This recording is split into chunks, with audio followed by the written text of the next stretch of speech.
Anak muda, begini caranya memilih pemimpin. Assalamualaikum teman-teman cerita untung. 2024 merupakan agenda pemilu untuk menentukan siapa yang akan memimpin bangsa Indonesia selama 4 tahun ke depan. Rene Suhardono yang seorang penulis dan life coach akan membagikan kriteria pemimpin menurut sudut pandangnya. Bagaimana kita menyikapi berita-berita di sosial media tentang pasangan capres maupun cawapres yang terkadang saling menyudutkan salah satu pihak. Mari saksikan kisah lengkapnya hanya di Cerita Untung.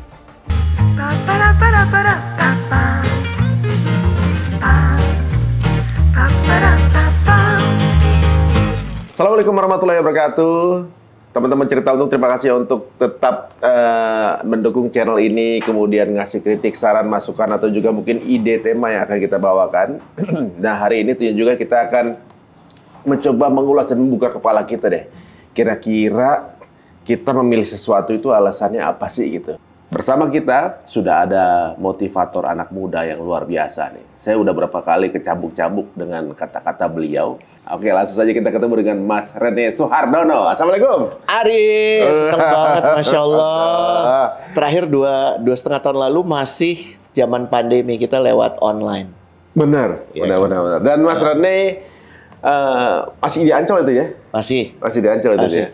Dan kalau teman-teman perhatikan beliau nih, kalau ngomong jangan kaget, kita akan ketabok gitu ya. Aduh. Ketampar, ketabok, kadang-kadang arah kita pikiran ke sana, beliau lewat angle yang berbeda. Nah, ini unik nih.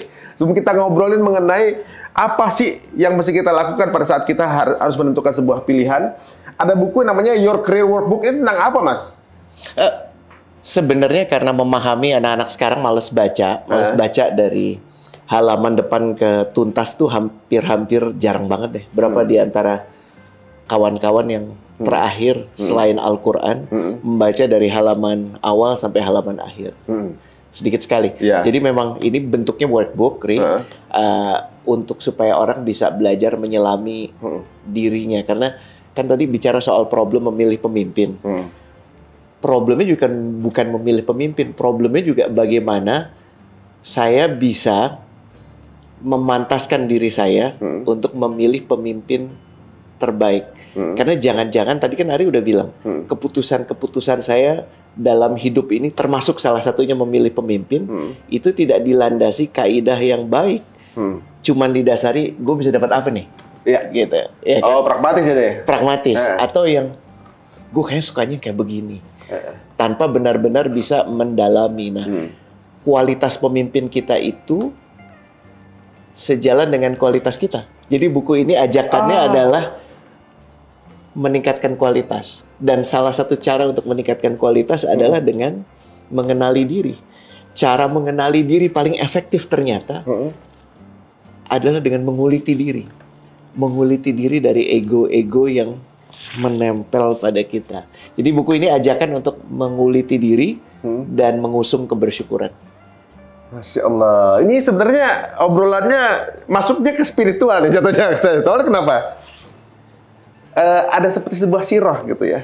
Bagaimana pemimpin dari kaum tersebut adalah penggambaran dari kaum itu. Ya. Gitu. Jadi sebelum kita komplain tentang pemimpin kita, refleksi dulu bahwa itulah pemimpin yang paling pantas untuk tingkatan kita saat ini. Baik itu kecerdasan intelektual, emosi, spiritual, termasuk kepantasan dari bersemua aspek yang ada. Jadi ngebayang nggak? Setiap kali kita komplain tentang pemimpin kita, sebenarnya itu bentuk komplain pada diri sendiri. Berarti memang kualitas kita tuh emang baru segitu. Iya. Sama halnya seperti kita komplain kepada anak kita atau komplain pada istri kita. Iya. Berarti emang kamu tipenya begitu misalnya. Atau dia komplain sama kita, berarti misalnya gini, anak kita kayak bagaimana misalnya, ya kamu didiknya begitu. Ya begitu gambaran kamu. Dan sebenarnya yang diminta adalah kita menyonar diri sendiri nih. Iya. Masya Allah. Gitu. Dan itu yang kadang-kadang suka problematik karena kita paling seneng ngomentarin yang ada di depan mata, tapi paling susah ngomentarin yang ada di depan kaca, betul. Iya benar. Iya kan? Benar. Karena paling benar yang di depan kaca, yang salah terus depan mata. Iya, gue baik-baik aja. gitu kan. Selama ini nggak ada masalah kok, oke kok. Dan sistem yang kita pilih, demokrasi. Demokrasi itu kan one man one vote. Rene satu vote, si Ujang satu vote, si Bambang satu vote, Michael tadi satu vote. Namanya bisa jadi Muhammad Michael loh. Anyway, jadi ada yang menarik tentang demokrasi ini, Ri. Demokrasi itu sistem yang paling menjanjikan, tapi yang paling sulit untuk bisa mencapai hasil optimal. Sebenarnya ya, kalau nanti kita menarik tuh kata-kata Mas Rene, tapi kalau ngomong demokrasi, belakangan agak fail ketika UN voting secara demokrasi ternyata hasilnya non-ceasefire. Iya kan? Itu kan maksudnya menjanjikan tapi nggak terjadi gitu. Artinya apa? Ada problem di tatanan demokrasi yang dipilih di UN. Kalau katanya one nation, one vote, berarti tidak boleh dong ada aturan yang menyalahi itu. Aturan yang tidak demokratis. Betul nggak? Iya. Berarti sama dengan kita. Kalau kita sekarang adalah negara demokrasi, apabila ada yang tidak demokratis, kesalahannya bukan pada demokrasinya. Kesalahannya pada pelaksanaan demokrasi itu. Dan obatnya, setiap permasalahan di negara yang tidak di negara demokrasi, tahu nggak apa? Apa tuh? Menjadikan lebih demokratis. Kayak di UN, problemnya itu bukan macam-macam, cuman satu. Jadikan UN lebih demokratis. Bahwa tidak boleh ada satu negara pun yang punya hak veto. Iya. Benar kan? Nggak fair juga ya sebenarnya kalau gitu. Berarti sebenarnya lo nggak demokratis dong, lo otokratis. Otokratis itu kan sesuai dengan apa yang gue mau. Kenapa? Karena gue lebih gede badannya, karena temen gue lebih banyak, karena senjata gue lebih banyak. Berarti udah bukan demokrasi, sudah meninggalkan konsep demokrasi. Kalau ini pertanyaan aja ya, maksudnya jangan sampai disalahartikan. Kalau dalam pemilihan Indonesia kan ada presidential threshold yang sudah 20% duluan tuh. Itu kan seperti hak veto juga tuh kan di sana kan, mirip-mirip kan gitu. Nah kalau menurut pandangan Mas Rene bagaimana? Kalau kita ingin menjadi sepenuhnya demokrasi, ya pasti akan sepenuhnya lebih rumit. Dan sepenuhnya lebih rumit itu artinya semua suara harus dihargai. Termasuk yang ingin memperkenalkan calon di luar partai. Kan sekarang yang bisa melakukan itu hanya partai. Ya. Makanya ada minimum threshold itu tadi. Iya kan? Iya, tapi kalau emang sudah dipilih, ya kita jalanin aja dengan yang sudah ada. Lawang yang ada sekarang aja belum sepenuhnya demokratis. Gimana cara kita menjadikan ini lebih demokratis? Itu PR-nya. Kan gini, kalau pemerintahan yang kayak model kerajaan, itu kan bisa... Monarki itu absolutely bagus atau absolutely buruk. Kalau rajanya baik, beres, pasti beres semua. Bener nggak? Tapi kalau rajanya ngaco, pasti hancur semua. Bener nggak? Kita ini kan memang secara sadar memilih untuk mengocok ulang setiap 5 tahun. Supaya ada kesempatan buat menakar yang udah terjadi kemarin gimana. Gitu. Jadi obat dari problem masalah di negara demokrasi adalah memastikan menjadi semakin demokratis. Udah itu aja. Malah jadi masalah itu. Maksudnya? Malah jadi masalahnya maksudnya. Obatnya adalah dengan menjadikan semakin demokratis. Bukan mencari sistem lain. Gitu. Jadi bukan dengan menyalahkan orang per orang, bukan, jadikan aja demokratis. Segala cara untuk memastikan ini menjadi demokratis, udah itu aja. Aduh, Masya Allah. Nah, PR-nya kalau kita memang udah sepakat mau menjalankan demokrasi, kualitas orang yang milihnya gimana? Nah itu. Ini gimana nih Mas kira-kira nih? Di zaman sekarang kan beda dengan pemilih sekarang nih, beda dengan pemilih 5 tahun atau 10 tahun yang lalu. Bedanya gimana, Ri? Pemilih sekarang itu ada yang sama, ada yang beda. Banyak yang waktu 10 tahun lalu belum milih. Nah, sekarang yang anak-anak muda sekarang nih kebanyakan adalah anak-anak yang terbentuk dengan media yang ada di zaman inilah gitu. Untuk yang milih sekarang dulu masih 7 tahun. 10 tahun yang lalu lah misalnya kan. Gitu. Sekarang banyak terbentuk dengan anak sekarang nih jarang yang baca sejarah. Contohnya gitu. mereka tuh orang-orang fasad gitu ya. Misalnya kayak sosial medianya mereka kan skip generation. 3 detik nggak menghibur lu, dia akan ganti. 3 detik nggak kira-kira entertain lu, dia akan ganti gitu. Kemudian dia merasa bahwa akan ada jutaan konten yang menanti untuk menghibur dia hanya sebatas antara jempol dengan ininya doang, device-nya doang. Jadi apa yang terlihat di permukaan lah yang lebih mudah untuk masuk ke dalam kepalanya dia gitu. Jadi untuk menelusuri si rohnya seperti apa, gimana segala macam itu kayaknya sekarang ini mungkin karena generasinya sekarang generasi yang lebih cepat fast moving ya, maksud ibaratnya kayaknya apa namanya semua harus serba jadi timing gitu. Semua serba timing gitu kan. Mau makan, kita nggak perlu capek-capek ke sana, makan kemari. Gitu. Jadi maksudnya dia kepengen jadi sesuatu yang objeknya mereka. Pada saat dia objeknya mereka, dikit-dikit pengen victim misalnya. Dikit-dikit misalnya itu curhat di medsos. Karena the world, dia senternya rasanya. Banyak kan, nggak semua sih teman-teman semuanya. Nah, sekarang ini untuk kadang-kadang membahasakan kepada anak-anak zaman sekarang itu sesuatu yang mudah dicerna dan gampang ada di permukaan. Contoh mungkin sosial media. Viral is the target gitu misalnya kan gitu. Jadi apapun itu cara komunikasinya bagaimana yang mudah untuk mendapatkan viralan. Dan sekarang menurut Mas Rene bagaimana Mas pendapat dengan itu atau kemudian kalau zaman kita jadi problemnya boleh aku bilang gini, bener nggak, Ri? Problemnya itu bukan karena nggak ada informasi. Karena kalau kita dulu kan problemnya informasi susah dicari. Ya. Kalau sekarang informasi banyak. Kegampangan. Terlalu banyak. Jadi isunya bukan informasi, isunya namanya distraction. Bener nggak? Ya. Jadi bukan gue pribadi memilih untuk punya harapan besar kepada anak-anak muda. Kepada mereka yang milenial, mereka yang zilenial, ya generation Z, atau bahkan generation alpha yang baru mulai bermunculan sekarang. Kenapa? Karena gue lebih mudah beroperasi dengan harapan. Harapan gue adalah pada waktunya, dan ini udah ditandai dengan anak-anak generation Z yang jauh lebih mindful dibandingkan generation milenial, mereka akan menyadari sebenarnya yang gue butuhin lebih banyak distraksi atau lebih baik fokus. Kan isunya sebenarnya itu, ya kan?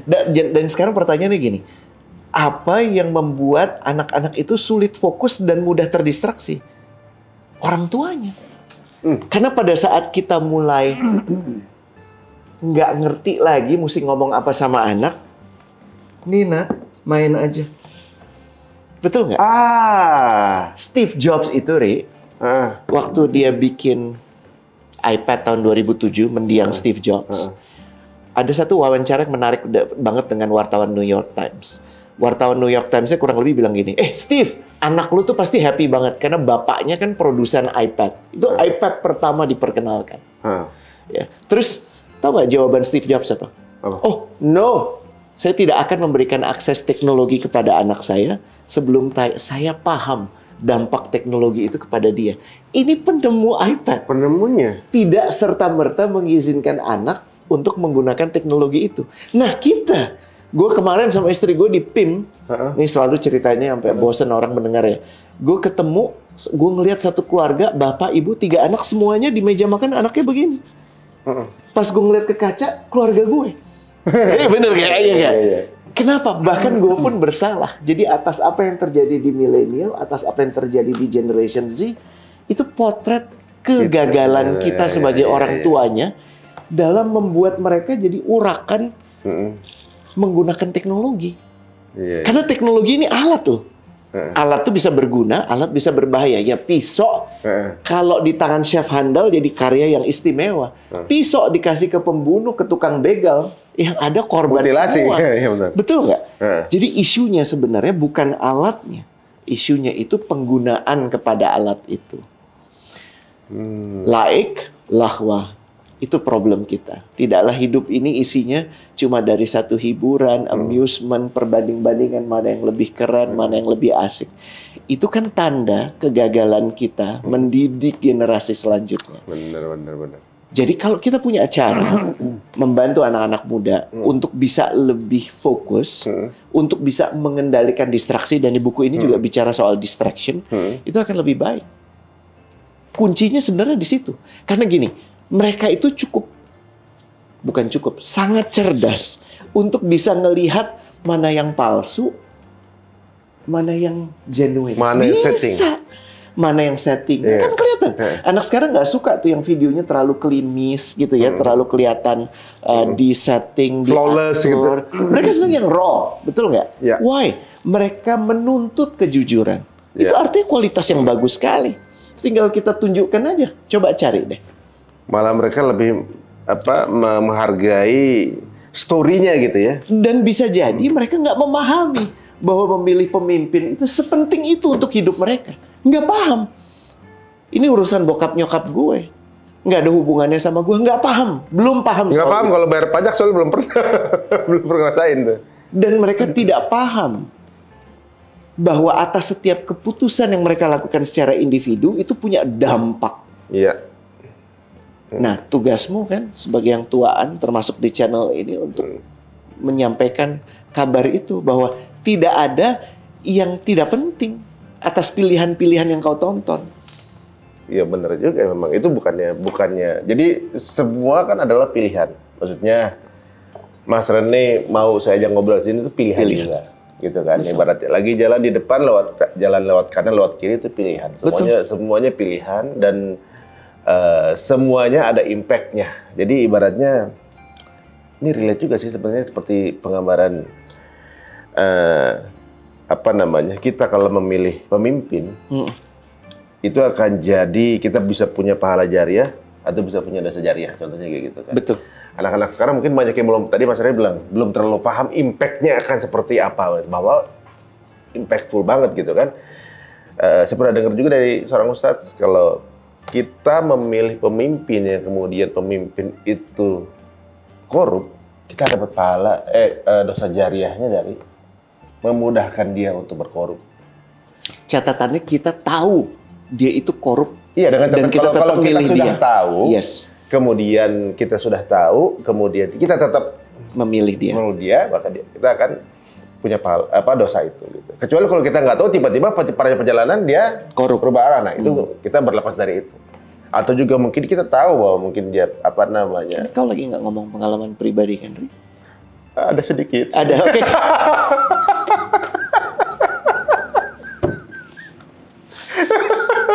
Itu kayaknya keringetan.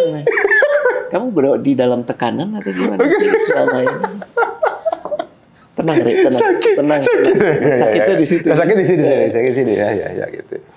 Jadi maksudnya gini, dengan pengalaman hidup kita nih, kita mencoba untuk mengajak teman-teman semua itu lebih melihat diri kita juga, atau juga mungkin bagaimana caranya kita tuh nggak tertutup hijab-hijab yang menutupi ini dan lebih clear dalam menentukan nanti kira-kira bagaimana sih pola, atau juga mungkin kayak guidebook seperti ini akhirnya ini sesuai dengan pattern pola beliaulah yang maksudnya akan jadi pilihan saya gitu. Teman-teman saya nggak ngebawa ke salah satu ya, tapi ini kita bawakan polanya kira-kira seperti apa. Kalau ditanya Ri, yang paling penting nomor satu, perbanyak dulu bersyukur. Perbanyak dulu bersyukur. Karena kalau isinya itu dari marah, isinya itu dari sesal, isinya itu dari takut, fondasinya itu nggak tepat. Kita perbanyak dulu bersyukur. Bersyukur itu dari kata dasar syakaro. Syakaro itu bahasa Arab yang kalau digambarkan keadaan di mana saat musim yang sulit, paceklik, air susah, rumput yang hijau nggak ada, yang ada rumput cuma warnanya coklat. Rumput coklat diberikan ke kambing, kambing memberikan susu banyak. Itu syakaro. Jadi syakaro itu diberi sedikit, memberi banyak. So, tugas kita saat ini, sebelum kita bicara soal siapa yang harus dipilih, perbanyak dulu bersyukur. Karena dengan perbanyak bersyukur kita akan lebih jernih. Kita akan melihat bukan what's in it for me. Gue dapat apa lagi? Gue bisa dapat apa lagi? Tapi jauh lebih luas dari itu. Gue kasih ilustrasi gini deh. Kalau yang lo pikir tuh cuma diri lo. Ini diri lo. Pada saat lo ngangkat, yang keangkat siapa, Ri? Diri lo doang. Cuman lo mikir diri lo doang. Tapi kalau gue sekarang taruh di sini, yang lo pikirin keluarga. Tatakan ini keluarga. Lo ada di atas keluarga. Kalau lo mikirin keluarga, dan keluarga itu terangkat, lo ikut terangkat nggak, Ri? Iya. Kalau yang lo pikirin itu sekarang lebih luas lagi ya. Yang lo pikirin itu adalah perusahaan seperti dirimu, ya tim, ya kan. Maka pada saat lo mikirin tim, keluarga lo terangkat nggak? Terangkat juga. Lo terangkat nggak? Iya. Semua terangkat. Sekarang bayangkan, yang kita pikirin itu negara-negara itu meja ini. Kalau meja ini terangkat, semuanya terangkatnya. So, jadi nomor satu, dengan kita bersyukur, kita nggak cuma mikirin gelas ini. Problem kita sekarang mikirnya gini, transaksional. Gue milih dia, gue dapat apa? Makanya itu kan sindrom para buzzer. Ya nggak? Gue udah milih, gue udah dibayar, terus habis itu apa lagi? Mereka merasa selalu gue kurang. Sementara kalau pemilih yang waras, maaf menggunakan bahasa itu, yang dipikirkan adalah bangsa, yang dipikirkan adalah umat. Karena dengan begitu keputusan kita akan jauh lebih waras. Benar-benar. Paham ya? Iya, Dana. Jadi bersyukur itu membuat kita jadi lebih punya fokus yang baik, bukan cuma kepada diri sendiri, tapi kepada kebaikan yang lebih besar. Nah, berikutnya apa? Ya, lakukan kajian, perdalam pemahaman tentang kandidat-kandidat yang ada. Jangan-jangan selama ini yang saya kenal itu cuman yang ingin ditampakkan ke saya. Paham ya? Kan kalau kita cuman pengen ngelihat orang ya ganteng, cantik, itu kan cuman di layar doang. Tapi kalau kemudian kita duduk sama dia, nyambung nggak? Iya, benar-benar. Malah lu akhirnya nanti dikadalin sama dia. Iya, paham ya? Atau ternyata bengis banget. Iya kan? Nah, itu tidak akan bisa diketahui kalau kita nggak mendalami.